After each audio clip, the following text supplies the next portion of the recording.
Welcome to this demo on creating n-dimensional arrays with Numpy. We'll explore 4 different methods to create n-dimensional arrays in Python. Let's dive in. First, we have an array method. You can use numpy.array. You can create n-dimensional array from a regular Python list or tuple using this function, which is the most common and straightforward method. The next is numpy.zeros. This function creates an n-dimensional array of a given shape and type filled with zeros. The next one is similar to numpy.zeros, but this time their arrays are filled with ones.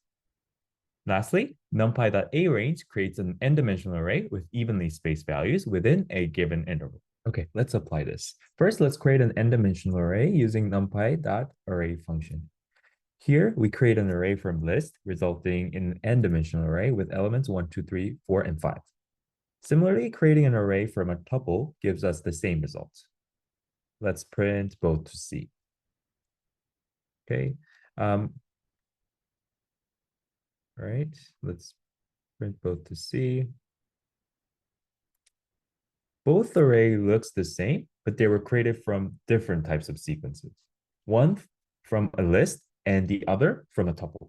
The difference between list and tuple is that you can edit a list using append method later, but you cannot edit length or numbers of the elements inside of tuple once you create it. Next, we use numpy.zeros function. This function creates an n-dimensional array of a specific shape filled with zeros.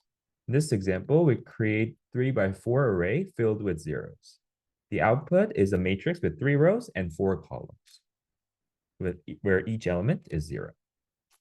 And the next, the numpy1 function works similar to numpy zeros, but fills with array with ones instead of zeros. Here we create 2 by 3 array filled with ones. As you can see, the output is a matrix with 2 rows and 3 columns, where each element is 1. Finally, we have the numpy.arange function.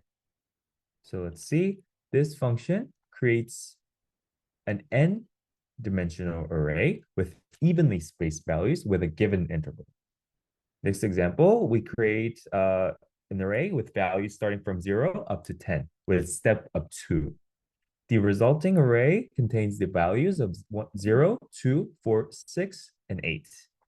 Thanks for watching this video. I hope you enjoyed this lecture. Thank you.